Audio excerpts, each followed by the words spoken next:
All right, what's up, podcast listeners? It's your host, Rafael Majaszewski, and this is another edition of my car vlog podcast thing that I do that works out so well because I can just spit out whatever is on my mind on the day and give you somewhat of value to your life. I don't remember some of the cities, but the one city I do remember as my number one is Miami, Florida. So shout out to everyone in Miami listening to the show. And number two, I can't remember the city's name, but it's somewhere out in England. Shout out to everyone in the UK listening to my show. That's super awesome. So I want to talk about Kinstretch. So if you've been following my career or my social posts about my career, I'm a huge advocate for functional range conditioning, which is a certification that Dr. Andrew Ospina has created through functional anatomy seminars. So essentially it's a system designed to improve joint quality and health, and then they also have certifications for manual practitioners that can utilize the same principles but with hands-on treatment. And I got the opportunity to do the upper limb out in San Fran over a month ago now. Wow. And I'm only allowed to take it because I work alongside a chiropractor under her license, so I'm allowed to use the techniques under her discretion and guidance, which is really freaking cool. And you know, I have my FRC, I have the functional release therapy for the upper limb, and I also have something called Kinstretch. So Kinstretch is essentially a certification to create, a program for somebody or even lead a class. So the FRC is kind of like their level one, and it teaches you how to create better functioning joints through principles of, CAR's controlled articular rotations, which I've talked a lot about. I've also posted a lot of videos on it, and also things called PAILs and rails, which is progressive angular isometric loading, and rails is regressive angular isometric loading. And those same principles can be applied to exercise the way our bodies are designed to do. And ever since this whole COVID thing happened, my gym, Aura Fitness and Yoga, has completely overhauled their business, and we are completely online, running 9 classes a day, recording classes so people can play on demand, whatever it is. And one of the cool things is I've been teaching Kinstretch classes 5 days a week. And before, I wasn't able to do so just because of my schedule with seeing patients, clients, working on social media, managing the clinic. There's just a lot. And the one thing that is brought up in both FRC and Kinstretch is this whole concept of cramping. So if you have ever experienced, you trying to stretch something and you get into a position and your body doesn't like it, your body tends to cramp. And it's not a cramp like, you're running and your calf cramps on you. And that's more so, you're not hydrated enough, you don't have enough sodium and things like that. But you getting into a stretch position where your body just cramps you up to stop you from staying in that position. It's a whole nother story. So a example of this that happens a lot is when I get someone into maximal knee flexion. So imagine if you were standing and you want to stretch out your quad like every runner does before, a 10K run, and they hold it for 15 seconds, and that doesn't really do anything. So, you standing, you grabbing your ankle, pulling it to your butt to stretch out your quad. So imagine if I told you to stand there while holding that stretch, and when I told you to let go, I want you to hold that stretch actively and not passively. So meaning when I pull my leg into that stretch, that's a passive stretch.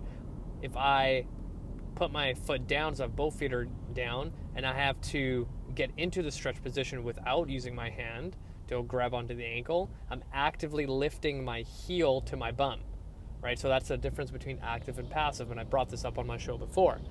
So now imagine you pull yourself into that quad stretch, your heel is touching your butt. The moment I tell you to let go, you're going to do everything in your power to keep that heel against your bum. When I get people to do this, a lot of times what happens is the hamstring cramps like crazy and people can't hold the position anymore. What that means is your brain is sending the signal to all the musculature involved to keep that stretch position, but the muscles involved have no idea what that means yet, and they go, I'm gonna cramp, and hopefully that's what you want.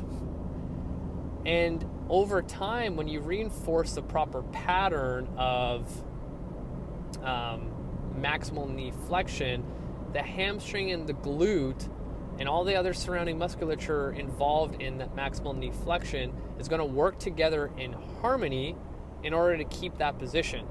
But a lot of times when you don't train these positions, your body will cramp up on you to stop you because it doesn't really know if it's safe or not, right? And a good example is today when I was teaching my class this morning, I did a lot of nasty things to them. One being maximal knee flexion in that quad stretch position, and have them get really, really good at actively lifting that heel to their bum. And all of them cramping like just terrible. And it's one of those things that people have to go through in order to bypass that mechanism. So the more you can train the body to understand that when I'm asking it to go to full maximal knee flexion actively, it doesn't cramp and stop me, right? Another example is like Kinstretch teaches your body how to utilize its full usable range of motion and train within it. So a lot of times I give an example of, if I was laying on my back and I lift with both legs straight and I lift my right leg as high as possible, eventually I'm going to stop because of my hamstring, my hip flexors, whatever it is. So that being said, if I had someone stand over top of me and push my leg, again, that's a passive range of motion. You get a little bit like, say, another 20 degrees of range of motion. Now, that being said, you have a deficiency in both active and passive range of motion. So wouldn't it make more sense to unlock those ranges of motion if your body can actually get there? You just don't actively control it. Passively, you can get there. And a lot of times, breaking through that barrier, your body goes, hey, stop that. I don't know if this is good for me. But if you constantly ask your nervous system for that range of motion, eventually it's going to listen to you. It's just like if I was sitting in this car every single day for 8 hours, your body's going to go, hey, you haven't squatted past 90 degrees, or not squatted, like sat more than 90 degrees. I'm going to keep your body really efficient to stay there because you do this all the time. So I'm going to take that ability of squatting past that from you because it's energy sucking, right? But if I laid down on my back and pulled my knees towards my chest, I would have been able to get to, past 90 degrees. Whereas if I go into the gym and stand there and try to squat down, I wouldn't get past there. So what gives, right?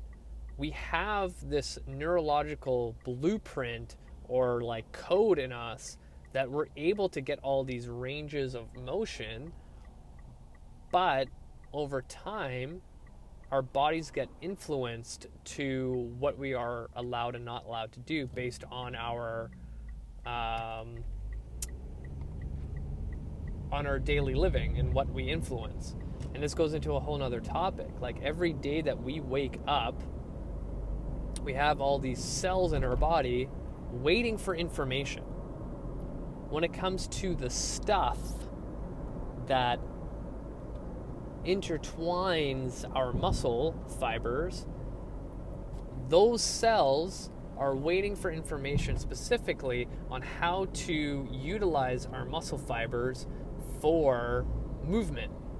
So if every day I decide not to move my body past the ranges of motion that they're designed to, those cells are going to be like, well, you haven't told me what to do, so I'm going to keep it the way it is.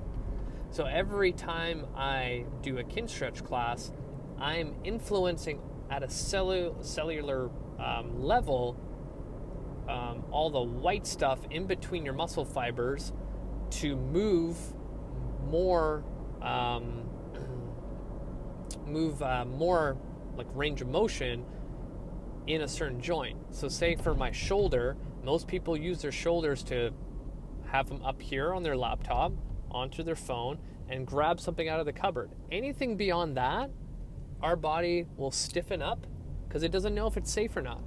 But if we teach our body to move our shoulder in so many different ranges, then our nervous system will understand, and my whole camera just fell because it fell out of my tripod. Our whole body will understand this concept. This is super dangerous, but don't worry, I'm back. But our body will understand that, hey, if you're constantly asking me to move the shoulder more than just grabbing something outside of the cupboard, then I'm going to give you that range because you're continually asking me to do so. So long story short, kind of went all over the map of cramping and science of stretching and influence on a cellular level, but if you, like, it comes down to this lame joke. If you don't use it, you lose it. That's as simple as I can get it. And our bodies are really, really smart in trying to become as efficient as possible. And if that means, preventing you from movement in a squat, for example, like we talked about before, then it'll do everything in its power to keep you efficient at staying at 90 degrees because you sit all day. And again, long story short, move your body a lot. Move it as much as possible. Move multiple times a day, even if it's 5 minutes, because you're now influencing all the stuff responsible for our joint health. That's it for me, you guys. Thank you so much for listening. You guys are amazing. Thank you, thank you, thank you. Hit the show notes. Add me on Facebook. Add me on Instagram, because I post a lot of video content, picture content, and then you'll keep up to date to all my shenanigans. And make sure, give me a 5-star review on this thing so we can reach more people. Share this podcast with your friends and family. Thank you, thank you, thank you. You guys are amazing. Until next time, you guys, that's it for me.